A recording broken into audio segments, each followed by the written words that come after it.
का मतलब है।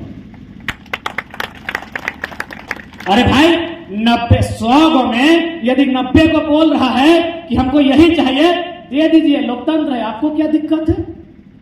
उन लोग गढ़ा में घुसेगा, आपको क्या दिक्कत है? ये मेरा नहीं, देश के प्रथम गृह मंत्री सह उप प्रधानमंत्री सरदार वल्लभ भाई पटेल का कथन है कि लोकतंत्र यानी लोगों की मांगों को मान लेना। बहुत बड़ी आबादी।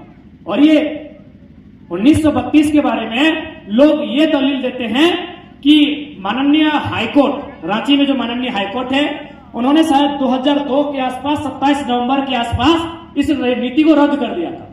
लोग क्या दलील देते हैं कि भाई हाईकोर्ट ने रद्द किया है।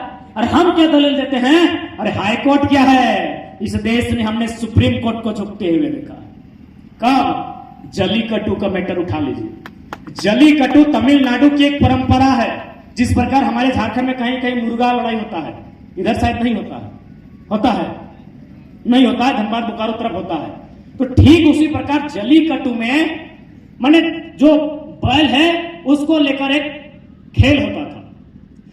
तो सुप्रीम कोर्ट ने कहा कि भाई इससे बैलों को दिक्कत हो रहा है और भारतीय संविधान 48 के अनुसार वन्य जीव माने जीव जंतुओं को भी अधिकार इस देश में है। तो सुप्रीम कोर्ट ने इस नियम को, इस परंपरा को बोला कि रिजेक्ट, इसको मैंने बंद कीजिए। किसने? सुप्रीम कोर्ट ने। यहां तो हाईकोर्ट का बात हो रहा है। तमिलनाडु के आदमी सड़क में आए, पूरा भारी संख्या में सड़क में आए और एक लाइन बोला, ओ सुप्रीम कोर्ट, जब आपका पैदा किए हुए थे उससे हजारों साल पहले से हमारा बाप दादा का ये नियम, यानी यदि बदलना है आप अपना निर्णय बदलिए, हम ये कार्यक्रम करेंगे। और सुप्रीम कोर्ट को अपना निर्णय को बदलना पड़ा। आज भी जल्लीकट्टू कार्यक्रम तमिलनाडु में चलता है। यहां तो हाई कोर्ट का बात हो रहा है। क्यों नियम बदला? न लोकतंत्र का मतलब है गर्दन की संख्या, लोकतंत्र का मतलब है सर की संख्या। तमिलनाडु में सर की संख्या सड़कों पर थी। झारखंड के लोग अपने रोजमर्रा की जिंदगी कहिए, आपसी मतभेद कहिए, आपसी खींचातानी कहिए, आपसी तालमेल की कमी कहिए, आपसी भाईचारा का ना होना कहिए, ये सर की संख्या दिखा नहीं पाए हैं। कल्पना कीजिए, 3.25 करोड़ की जनसंख्या, 1% यानी 3.25 लाख लोग जिस दिन विधानसभा के बाहर किसी भी नियम को बनाने के लिए खड़े हो जाएंगे, 81 के 81 विधायक अपना पसीना से ही पानी पी लेंगे। 1%,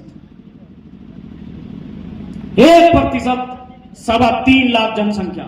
कल ही बंदी रखा गया था। यदि 1% लोग, 3.25 लाख लोग सड़कों पर बंदी के लिए आते हैं तो सोच के देखिए क्या नजारा है। तो हमारा जो कमजोरी है कि लोगों की एकजुटता का ना होना, हमारी कमजोरी है लोगों में भाईचारा का ना होना, आपसी तालमेल की कमी, और सबसे खास बात झारखंडियत विचारधारा का धीरे धीरे खत्म होना। सुप्रीम कोर्ट ने निर्णय को बदला है इसी प्रांत में, इसी देश में, इसी वतन में। तो हाईकोर्ट क्या बात है भाई? इसलिए आज कानून रहते हुए भी हम गैर कानूनी तरीके से सताए जा रहे हैं। अनुसूची 5 लातेहार जिला ये अनुसूची 5 का क्षेत्र है, यानी यहाँ जनजातियों के लिए विशेष सुरक्षा, उसके साथ साथ तमाम मूलवासियों के लिए विशेष सुरक्षा जमीन कानून है। लेकिन आज देखिए, धड़ल्ले से हमारी जमीनों को कब्जा किया जा रहा है, धड़ल्ले से हमारी जमीनों पर कंपनी लगाया जा रहा है, हमारी जमीनों पर फैक्ट्री स्थापित किया जा रहा है, हमारे जल जमीन जंगल को दूषित किया जा रहा है, और अब हाथ में हाथ धरे बैठे हैं। क्यों? जिनके भरोसे हमने राज की बागडोर सौंपी थी, आज वे लोग केवल और केवल अपने परिवार तक सीमित है, वे लोग केवल और केवल पूंजी तक सीमित है। इसलिए आज हमारा भविष्य अंधेरे में। आज आपको क्या लगता है हम क्या नहीं खो रहे हैं? हम बहुत, सबसे महत्वपूर्ण, हमारे पढ़ने वाले छात्र अपने उम्र के सबसे महत्वपूर्ण समय को खो रहे हैं। पुलिस की आखिरी बहाली कब आई थी? 2015-16 में। टीचर की बहाली कब आई थी? 15-16 में। आज 7 साल 8 साल बीत चुका है। नीति नहीं तो बहाली कहां से? हम क्या खो रहे हैं? अपना उम्र खो रहे हैं। सबसे महत्वपूर्ण उम्र जो हमारा 16 साल से 24 साल के बीच का होता है, उस उम्र को हम खो रहे हैं। हमारे नौजवान, हमारे पढ़ने लिखने वाली भाई बहनगण अपने उम्र के सबसे शक्तिशाली समय को खो रहे हैं। और आपको लगता है हम क्या खो रहे हैं? हमको क्या नुकसान हो रहा है? और एक नुकसान जो हो रहा है उसकी आप भरपाई जीवन में नहीं कर सकते। आखिर आप अपने भविष्य का निर्माण कैसे चाहते हैं? आप किस आधार पे बोलते हैं कि हमारा भविष्य ठीक होगा? वर्तमान को देख कर ना। आज वर्तमान के संघर्ष को देख कर ना कहते हैं कि हमारा भविष्य ठीक होगा। यदि हमारा वर्तमान इसका 8-10 साल बेकार कर दिया जाए, बर्बाद कर दिया जाए, तो कौन सा भविष्य हमारा सुरक्षित होगा? किस प्रकार के भविष्य को हम दुहाई देते हैं कि हमारा भविष्य मजबूत होगा? इसलिए आज समझने योग्य बातें हैं। आज सबसे पहले हम आपसे निवेदन करना चाहेंगे, जैसा कि हम देख पाए बड़ी बड़ी कंपनियां आपके क्षेत्र में भी स्थापित हो रही हैं। इसलिए आज जितने भी जानकार लोग हैं जो कंपनियों से संबंधित जानकारी रखते हैं, अपने लोग अपने लालच को त्याग करके अपने इस गांव के बचाने के लिए, हम मानते हैं लातेहार के लोग धनबाद की लड़ाई नहीं लड़ेंगे लेकिन समर्थन दे सकते हैं। धनबाद के लोग लातेहार की लड़ाई नहीं लड़ेंगे लेकिन घर बैठे अपना समर्थन दे सकते हैं प्रेस के माध्यम से, किसी अन्य माध्यम से, कि हम लातेहार के झारखंडी बंधुओं के साथ खड़े हैं, उनके साथ जो जुल्म हो रहा है उस जुल्म का हम प्रतिकार करते हैं। लड़ाई आपकी है, लड़ना आपको होगा, लेकिन आप लड़ेंगे कैसे? विकास बाबू ने आपको बड़ी अच्छे से बताया कि यही सही बात है। आपका फायरिंग का जो मामला था लातेहार में, लगभग 1972-75 का मामला था, आज वापस हुआ कि नहीं? नेतरहाट फील्ड फायर रेंज के नाम से था, लोगों ने लातेहार से पदयात्रा निकाला था, आज रद्द हुआ कि नहीं हुआ?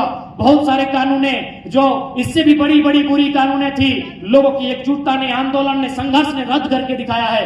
ठीक है, उसी प्रकार यदि आप जागरूक रहते हैं, आप अपने अधिकारों को जानते हैं, आप कागजी कलम से सफल रहते हैं, तो कंपनी आए या फिर से ईस्ट इंडिया कंपनी आए, उखाड़ के फेंक दिया जाएगा। अरे ये कंपनी कितना जमीन में है? 1000 एकड़ में, इतने में है। मानते हैं 2000 एकड़ में? ईस्ट इंडिया कंपनी पूरा इंडिया में था ना भाई? अरे इंडिया को अंग्रेज लोग गुलाम नहीं किया था, ईस्ट इंडिया कंपनी के माध्यम से गुलाम किया था। इन्हीं पूरा इंडिया में मोटा मोटी मान के चलिए आज का पाकिस्तान और बांग्लादेश, आज अगर कल देखा जाए तो पाकिस्तान का और बांग्लादेश का भी हिस्सा, यानी कुल मिलाकर आज हमारे पास 32 लाख वर्ग किलोमीटर है। उस समय 60 लाख के आसपास था, यानी 60 लाख वर्ग किलोमीटर। यहां तो 1000 एकड़ की बात हो रही। ईस्ट इंडिया कंपनी के अंतर्गत अधीन पूरा अखंड भारत था। वापस लौटे कि नहीं लौटे? उससे शक्तिशाली है कंपनी की, उससे पावरफुल है कि फर्क क्या था? वहां कुछ बिरसा, कुछ भगत सिंह, कुछ आजाद बनकर सामने आए। यहां भी इन कंपनियों के सामने नए युग के बिरसा को, नए युग के आजाद भगत सिंह को सामने आना होगा। यदि आप सामने नहीं आते हैं तो भाई उस समय ईस्ट इंडिया कंपनी की गुलामी थी, आने वाला दिन इन कंपनियों की गुलामी होगी। और वही रहा, मर्जी से नौकरी दिया, मर्जी से बाहर कर दिया। एक प्रकार से गुलामी है। खेत लेगा, जमीन लेगा, सब ले लेगा, क्या बचेगा? कुछ नहीं बचेगा। तो इसलिए अरे दुनिया से सिकंदर को खाली हाथ लौटते देखे हैं, ये कंपनी और ये बड़ा बड़ा अधिकारी और नेता मंत्री क्या है? इन लोग भी अमृत पी के थोड़ी आया है, एक दिन इनको भी जाना होगा। बस अपने अंदर के हौसले और हिम्मत को रखिए, अपने अंदर के हौसले और हिम्मत को रखिए। इस दुनिया ने ईस्ट इंडिया कंपनी के जुल्म को देखा है। अरे ये तो 1000 एकड़ में है। ईस्ट इंडिया कंपनी मैंने अंग्रेजों का शासन तो 71 को देश में था ना, 71 की 72 को, 71 को देश में इसका शासन था। यानी 71 को देश के आदमी को बोका बना के गुलाम बनाया था। इतने को गांव में नहीं है, जिस दिन चाहेंगे उखाड़ के फेंक सकते हैं। बस हमारे अंदर हिम्मत आनी चाहिए। जबकि आज तो सोशल मीडिया का जमाना है, आज मीडिया का जमाना है। उस समय तो कुछ नहीं था। 100 लोग किस प्रकार लड़ाई लड़ाई सोचिए। आज तो हम लोग एक फोन करेंगे, धनबाद रांची सब एक जगह जमा हो जाता है। तो इसलिए मेरे अभिभावक स्वरूप बैठे लोग और हमसे जूनियर, हमारी बराबरी के पढ़ने वाले छात्र बंधुगण, बहन दीदीगण, सबसे कहेंगे कि हम धनबाद से आए हैं, मन करे धनबाद घूम के आइए, आपकी आंखों में आंसू आएगा। और दिन में तो मत जाइए, सिर्फ धुआं बचा है, सिर्फ खंडहर बचा है, सिर्फ बीमारी बचा है, सिर्फ गरीबी और तंगहाली बचा है। 1% लोग ही पैसा कमा पाए हैं। अब आप सोच के देखिए, अभी यदि गांव है, यदि अभी नदी नाला है, महुआ का पेड़ है, तो एक आदमी को फायदा मिलता है, पूरा गांव को मिलता है। ईस्ट इंडिया कंपनी रहे चाहे आज की कंपनी रहे, ये कभी गरीब किसान मजदूर की नहीं हुई है। मानते हैं 1% लोगों को नौकरियां दी जा सकती है, 1% लोगों को अच्छा मुआवजा दिया जा सकता है। तो क्या भारत देश 1% लोगों के लिए बना है? क्या भारत देश मुट्ठी भर लोगों के लिए बना है? इसलिए इस बात को जहन में रखिएगा।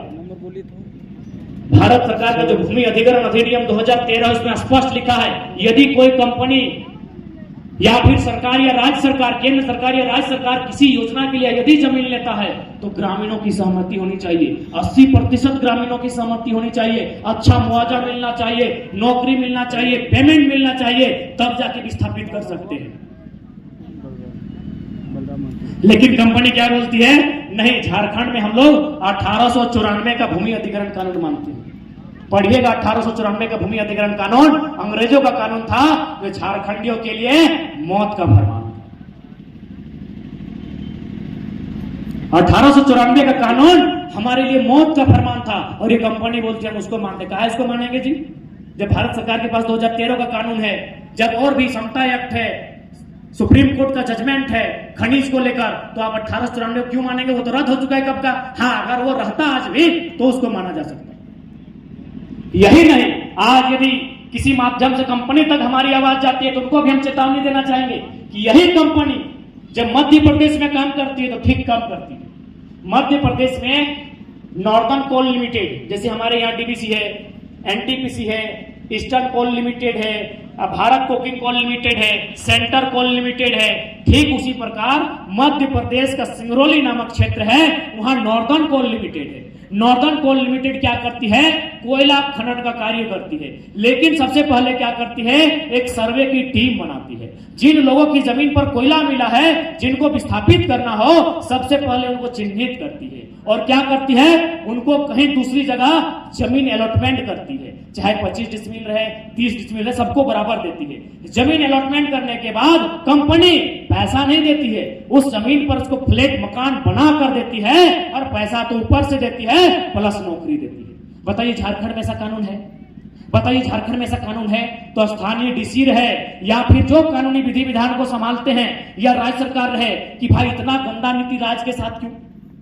हमने क्या गुनाह किया है? यही कोयला कंपनियां मध्य प्रदेश में ठीक काम करती है, यही कोयला कंपनियां नागपुर महाराष्ट्र में ठीक काम करती है। वेस्टर्न कोल लिमिटेड WCL, वहां भी यही कानून है, सेम प्रावधान है। यही कंपनियां उड़ीसा में महानदी कोल लिमिटेड MCL, वहां भी ठीक काम करती है। 8 कोयला की यूनिट है, लगभग 3 या 4 यूनिट झारखंड में है, बाकी यूनिट अच्छा काम करती है। जितना भी प्रदेश है वहां अच्छा काम करती है, लेकिन पता नहीं जब ये झारखंड आती है इनकी दोहरी नीति क्यों होती है? इसकी दोहरी नीति का कारण है बिके हुए नेता। आपको क्या लगता है विधायक का संसद के चुनाव में इतना पैसा का खर्चा होता है? इन लोग बाप घर से देता है, सबको कंपनी पैसा देता है। तो जब इन लोग बाप घर से पैसा नहीं देता है, इन लोग नाजायज बाप लोग से पैसा लेता है, तो जीतने के बाद नाजायज बाप लोग का दलाली करेगा ही। यदि नेता बिका हुआ है तो स्पष्ट है जनता भी बिकी हुई है। भले हमारे कलेजे में चोट लगेगा, भले हमें शर्म लगेगा, लेकिन सच्चाई है। यदि नेता बिका हुआ है यानी जनता बिकी हुई है। हम लोग नोट के माध्यम से वोट देते हैं, हम लोग पैसा लेते हैं, हम लोग अपना वोट बेचते हैं, तब नेताजी अपना वोट कंपनी को बेचते हैं। इसलिए अगर राज्य की बदलाव चाहते हैं तो आने वाला हम पहले यही कहेंगे, इस राज्य में बहुत समस्याएं हैं और लातेहार को मैं देख के जा रहा हूं। मेरी बातों से अगर आप लोग गंभीर नहीं होते हैं, क्योंकि हम लोग PhD का छात्र हैं, डॉक्टर ऑफ फिलोसफी यानी दर्शन, यानी भविष्य के बारे में आकलन करना, हम लोग भविष्य का आकलन करके जा रहे हैं। जो हाल हमारे धनबाद बोकारो का रांची राजधानी का असर हुआ है, एक बिता अरे मैंने कहीं खड़ा होकर पेशाब करने का जगह नहीं बचा है, एक बित्ता जमीन पांव रखने के लिए नहीं बचा है। सारा जमीन बाहर का आदमी कब्जा कर लिया है, सारा जमीन बड़ा बड़ा कंपनियां के कब्जा कर लिया है। वही हाल कभी लातेहार लोहरदगा का हो सकता है। ये तो करनी मत है कि हम जंगलों झाड़ों में, पर्वत पहाड़ों में हंसी खुशी के साथ रहते हैं। ये हमारी हंसी खुशी कब गायब हो जाएगी इसका कोई अंदाजा नहीं। इसलिए आज सबसे पहला बात, जो भी लड़ाई हमें लड़नी है, विस्थापन की लड़ाई लड़नी है, कोयला कंपनी को जमीन देने की लड़ाई लड़नी है, या फिर नियोजन की लड़ाई लड़नी है, पहले हमें संविधान से लड़ना है। फिर अगर नहीं बात बनती है तो 2024 में मतदान से लड़िए, यानी उसी को मत दीजिए जो बोले नहीं, जरूरत पड़े तो गर्दन कटा दिया।